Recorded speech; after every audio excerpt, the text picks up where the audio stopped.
Assalamualaikum warahmatullahi wabarakatuh. Alhamdulillahi rabbil alamin. Wassalatu wassalamu ala asrofil anbiya'i mursalin wa ala alihi wa sahbihi ajma'in. Qala Allah ta'ala fil Qur'anil Karim, bismillahirrahmanirrahim. Wa ta'awanu 'alal birri wat taqwa wa la ta'awanu 'alal ismi wal 'udwan al-ayah ba'du. Hadirin Bapak Ibu yang dirahmati Allah, alhamdulillah kita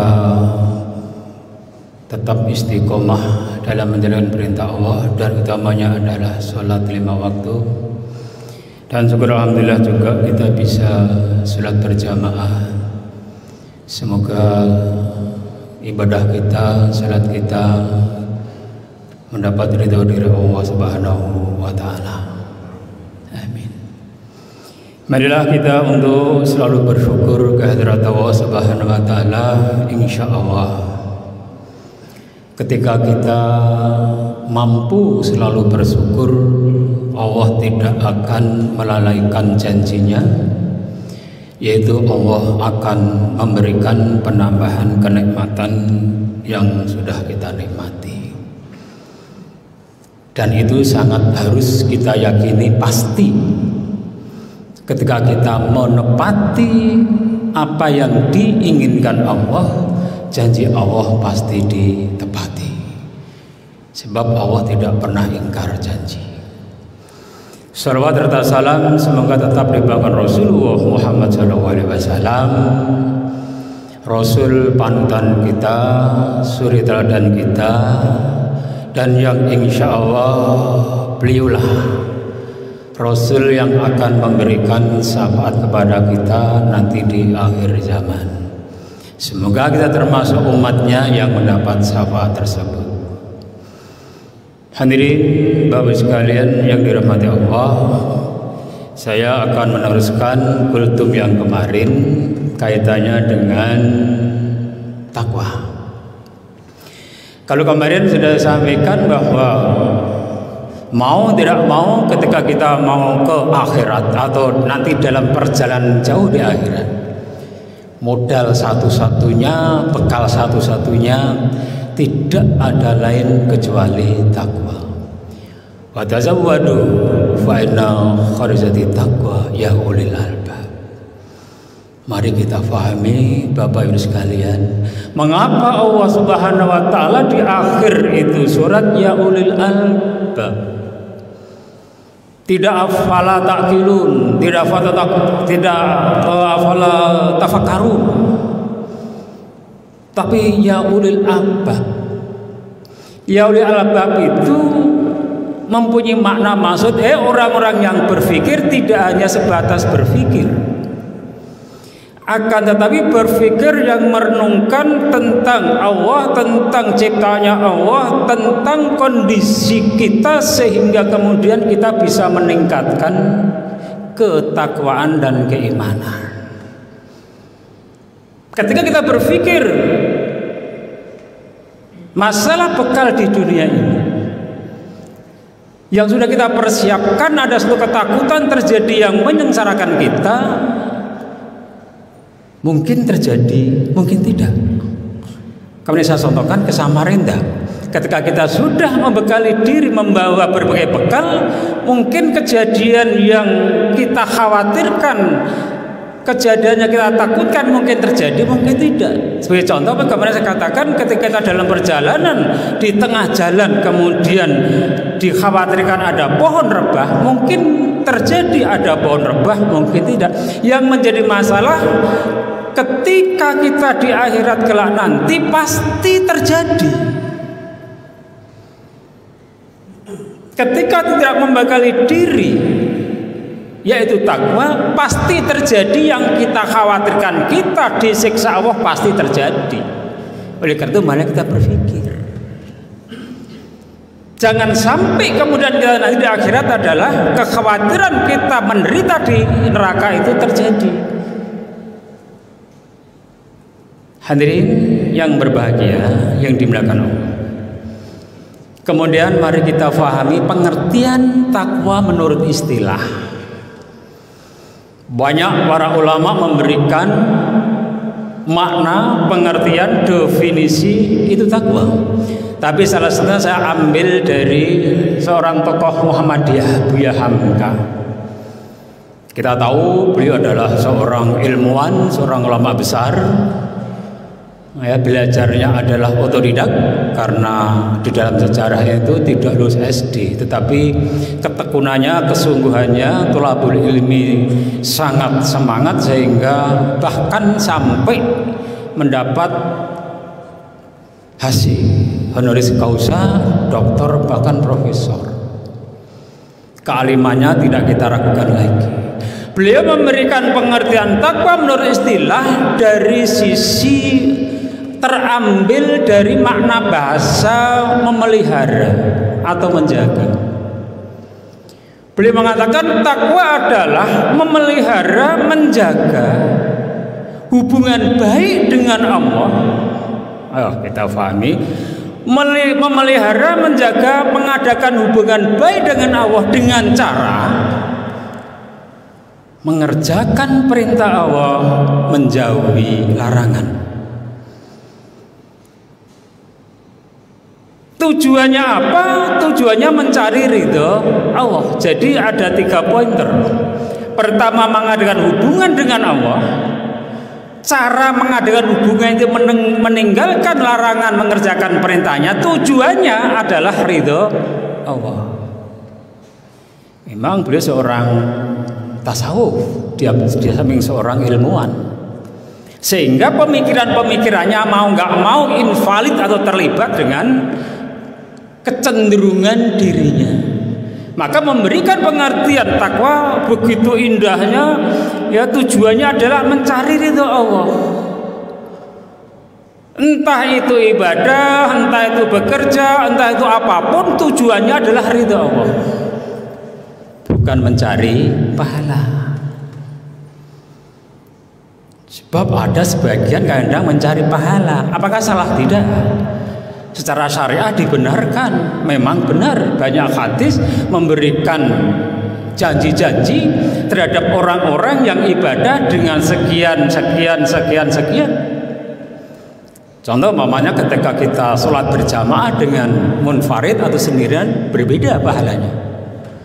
Kita sholat sendiri hanya mendapat 1 nilai, 1 derajat.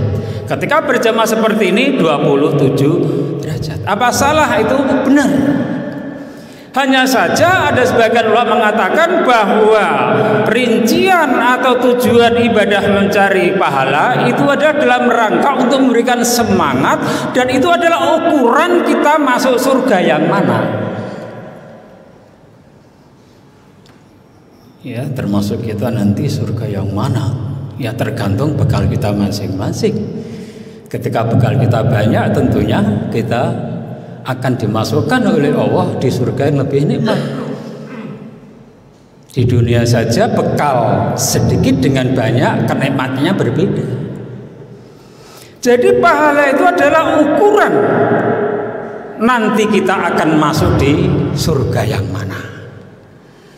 Ya semoga ekonomi lah ya, semoga. Padahal di kelas ekonomi itu paling nggak enak. Kita naik bis di kelas ekonomi beda di kelas dengan eksklusif atau VIP. Pesawat juga demikian. Tapi memang bayarannya berbeda. Ya, bayarannya berbeda. Itu. Lah oleh karena itu, menurut pengertian Buya Hamka ini, ketika tujuan kita adalah mencari ridho Allah, Allah berfirman dalam surat Al-Fajr ayat 27 sampai 30. Kemarin sudah disampaikan Pak Akib itu. Bismillahirrahmanirrahim. Ya ayatuhan nafsul mutmainnah irji'i ila rabbiki radiyatan mardiyah fadkhuli fi ibadi fadkhuli jannati. Hai jiwa-jiwa yang tenang, hai jiwa-jiwa mutmainnah, Irji'i, kembalilah Rabbiki kepada Rabbmu atau Allah, radiyatan mardiyah, yang kamu ridho, yang kamu ikhlas, yang kamu senang dan kamu diridhoi. Jadi kalau tujuan ibadah kita adalah ridho Allah, masya Allah, Allah meridhoi kita. Kalau sudah diridhoi Allah, ayat diteruskan, fadkhuli fi ibadi, masuklah kepada golongan hamba-hambaku yang juga sama-sama punya hati yang mutmainnah. Allah memanggil lagi, fadkhuli jannati, dan masuklah dalam surgaku. Ketika kita sudah mendapat ridho dari Allah, nggak perlu kita mau masuk surga mana, dipanggil oleh Allah, silahkan pilih, karena kita dalam ridho yang punya surga. Anu gitu ya. Tapi tadi katakan ketika kita beribadah mencari pahala, sah, boleh, karena dalam memberikan suatu semangat. Tapi lebih jauh lagi, akan lebih utama, lebih baik kalau kemudian kita mencari ridho yang punya surga, akan dipanggil kita nanti. Semoga kita termasuk yang dipanggil, Pak ya. Pak Ansari insya Allah lah ya dipanggil nanti ya. Tapi kalau memang kita punya jiwa-jiwa yang mutmainnah, pertanyaan kita, bagaimana bisa sampai kepada jiwa mutmainnah? Apakah berat? Ya tergantung kita. Para ulama memberikan beberapa ciri, tapi banyak semestinya, hanya beberapa saja. Yang pertama, ciri-ciri hati mutmainnah itu adalah ketika amal baik kita itu meningkat setiap saat, entah saat itu waktu, entah hari, entah minggu, entah bulan, entah tahun. Kalau amal kita meningkat, grafiknya itu naik, walaupun mungkin hanya setengah derajat gitu, malah jangan turun. Seperti Rasulullah bersabda, man kana yaumuhu khairan min amsi fahuwa rabbi. Barang siapa yang hari ini dengan hari kemarin lebih baik hari ini, maka dia termasuk yang beruntung. Ini sabda Rasul yang kebenarannya pasti. Karena apa? Rasul itu dalam bertindak, dalam berkata, dalam pengawasan Allah. Kalau ada suatu kesalahan akan ditegur. Maka Rasul punya sifat maksum. Karena punya sifat maksum, apa yang diutarakan, apa yang disampaikan, kebenarannya terjaga. Nah, mari, itu ciri-ciri hati yang mutmainnah, yang tenang. Ada peningkatan, walaupun tidak gratis lah, tidak revolusioner naiknya, ya sedikit aja lah, mungkin 1/4 derajat naik sedikit.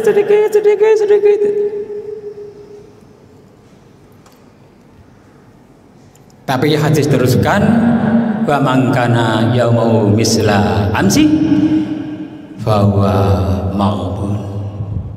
Barang siapa yang hari ini dengan hari kemarin sama saja, standar, itu termasuk yang rugi. Kita tidak mau rugi, siapapun nggak mau rugi, apalagi pedagang. Pedagang rugi, waduh, anu terus itu, gelisah terus itu. Termasuk kita hidup ini, usahakan jangan sampai rugi, minimal itulah. Tadi saya katakan kalau bisa 1 derajat, naiknya 1 derajat. Kalau enggak setengah, kalau enggak 1/4, kalau enggak 1/8 atau 16 terus. Yang penting ada kenaikan gitu. Karena hadis itu mengatakan ada peningkatan. Hari ini dengan hari kemarin lebih baik hari ini, artinya lebih baik itu ya tidak ada standar, harus syukur-syukur memang gratis. Rasul menerukan wa mangkana sarron, wa mangkana yamusarron min amsi bahwa malun. Barang siapa hari ini lebih jelek daripada hari kemarin, itulah itu tidak hanya rugi tapi celaka. Semoga kita tidak sampai seperti itu. Tapi saya yakin insya Allah jamaah Masjid Istihad ini insya Allah meningkatlah. Kurang khusus sedikit, khusus akunya terakhir khusus sekali. Semoga nanti kemudian termasuk mempunyai hati yang mutmainah. Ini pertama, amal kita bisa meningkat. Yang kedua, punya jiwa menolong, bangga menolong, senang menolong, dicari bagaimana dia bisa menolong. Wa ta'awanu 'alal birri wa taqwa wa la ta'awanu 'alal ismi wal 'udwan. Dan tolong menolong kalian dalam kebaikan dan takwa, dan jangan tolong menolong dalam perbuatan dosa dan permusuhan. Allah berfirman di lain, in ahsantum li anfusikum. Jikalau kamu berbuat baik, maka kebaikan adalah untuk dirimu sendiri. Jadi yang kedua mempunyai jiwa penolong, baik terhadap sesama manusia maupun dengan makhluk Allah yang lain. Ada kucing kelaparan, kita tolong, ya minimal kasih makanan. Ada orang mau nyebrang yang udah tua, kita cepat bantu. Ada orang kecelakaan, cepat-cepat bantu. Tapi biasanya orang kalau kecelakaan itu membantu mikir, nanti takut dijadikan saksi. Ketika menolong untuk kebaikan, jangan mikir. Inilah kesempatan untuk kita menambah bekal. Jangan mikir, oh nanti saya dari saksi, tidak apa-apa. Dinati ibadah, insya Allah juga menjadi pahala. Ketika kita diminta keterangan, kita sampaikan apa adanya. Qul haqqa walau kana murran. Insya Allah. Maaf, ada satu cerita. Mungkin ada yang sudah pernah di-share itu. Ada orang tua naik kereta, dia tidak punya tiket. Dia punya tiket tapi nggak ada seatnya. Di kereta itu setiap tempat itu ada nomor seatnya, tetapi ada juga yang boleh tidak ada nomor seatnya. Kereta sudah jalan, kemudian ada orang tua menelusuri itu, mau mencari tempat yang enak. Kemudian ya dalam perjalanan itu di kereta itu ada seorang perempuan muda mempersilahkan orang tua ini duduk. Setelah orang tua duduk, tidak lama kemudian ada petugas pemeriksa. Ketika orang tua diperiksa, Pak, mana tiketnya? Ini, loh ini kan ada nomor seatnya Pak. Bapak nggak boleh duduk di sini. Maaf Pak, saya disilakan oleh mbaknya itu. Dia bergelantungan sambil megangan itu di kereta ada itu, atau bis di Jawa itu banyak itu. Nah, ketika kemudian pemeriksanya ini sampai ke mbaknya, kemudian berbisik, Mbak, di depan sana ada tempat duduk VIP 10, silakan duduk di sana. Itu kadang-kadang memang kebaikan kita langsung Allah membalas. Ketiga, dia yakin dan istiqomah. Sekali lagi, dia yakin dan istiqomah ketika dia mengalami kesulitan hidup, dia konsisten bahwa Allah Maha Penolong.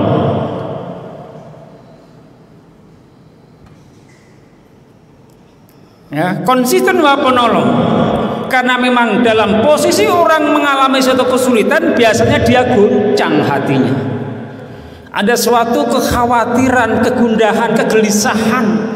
Tapi kalau dia konsisten bahwa Allah adalah Maha Penolong, Itu termasuk tanda-tanda ciri-ciri hati yang mutmainah. Allah inna nasrullahi qarib. Ingatlah sesungguhnya pertolongan Allah sangat dekat. Maaf cerita lagi, ini cerita kejadian fakta. Saya waktu di MI punya temen sekolah, anaknya orang biasa, bahkan di bawah biasa, bawah cukup. Selama sekolah nggak pernah membawa sepatu, ya. Sepatunya asli dari Allah, kulit kaki. Celananya yaitu terus mungkin yang sebaya kita itu celana yang kolor itu dulu. Suatu ketika dia ujian di sekolahnya dan sekolahnya itu nginduk di tempat lain. Jalan dari kampungnya sampai sekolah itu sekitar 10 kilo di persawahan, di ladang-ladang. Singkat cerita dia keluar ujian hari pertama sama teman-temannya, dia bawa sandal jepit. Kemudian guru saya almarhum Pak Masturi radhiyallahu anhu negur, kok nggak bawa sepatu, ada apa? Maaf Pak, nggak punya. Wah, kamu malu-maluin aja, bisa bawa. Insya Allah Pak.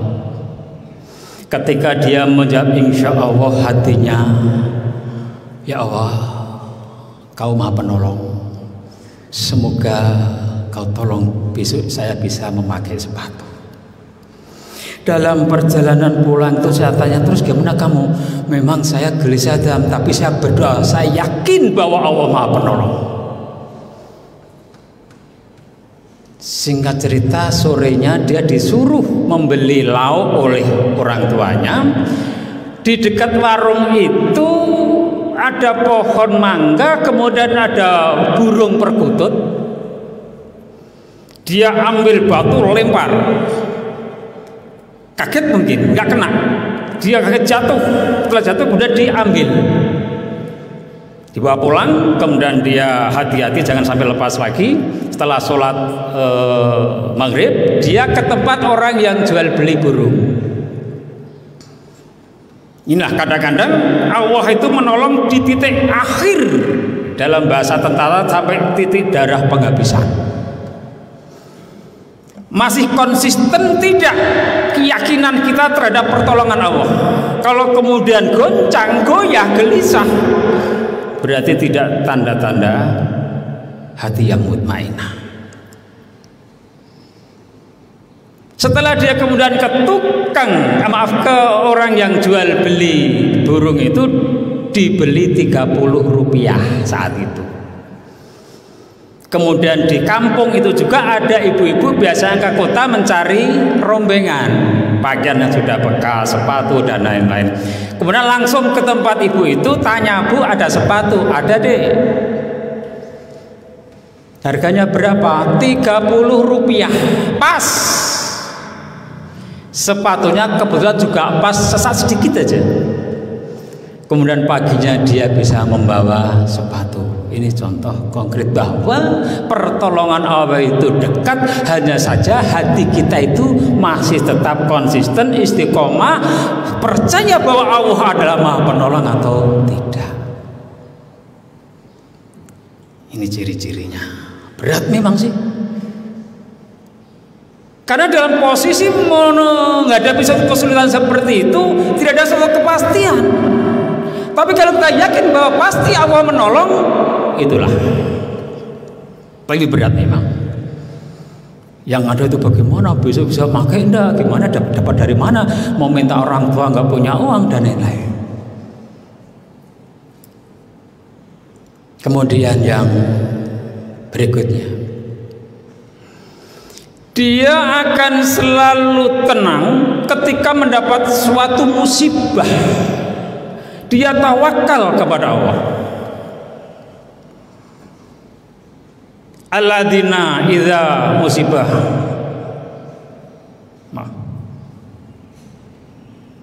alladzina idza asabatuhum musibah qalu innalillahi wa inna ilaihi raji'un. Yaitu orang-orang yang ketika mendapat musibah dia berkata innalillahi wa inna ilaihi raji'un. Pasrah kepada Allah, mengakui bahwa saya juga dari Allah, akan kembali kepada Allah, termasuk yang kita miliki, termasuk orang-orang dekat kepada kita, termasuk harta kita, semuanya adalah miliknya Allah. Sehingga kemudian dia tidak gundah, saya miliknya Allah kok, ini juga miliknya Allah. Maaf, contoh lagi, ini betul-betul saya lihat. Tadi anaknya almarhum guru saya Pak Masturi tadi punya anak 3, nomor 1 usia 12-13 tahun, sore-sore itu naik sepeda, main-main sepeda di jalan. Kebetulan di jalan itu banyak lalu lalang truk-truk besar yang muat seperti sini tanah lah itu atau batu bara, kalau di sana material. Pas dia di jalan kemudian sepedanya itu kena batu, kemudian dia jatuh ke kanan, pas ada mobil kena kepalanya, maaf, sampai pecah. Kemudian ditutup oleh orang pohon pisang.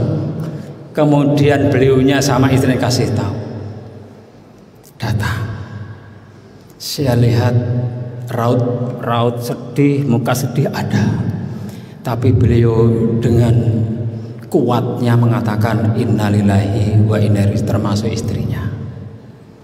Padahal sesuatu yang sangat berat, ya, sesuatu yang sangat berat itu.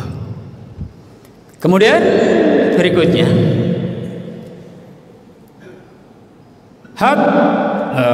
hatinya dan lesannya, jiwanya selalu zikir kepada Allah setiap saat. Kalau orang-orang sufi itu memakai konsep ini nafas, naik A, keluar Allah.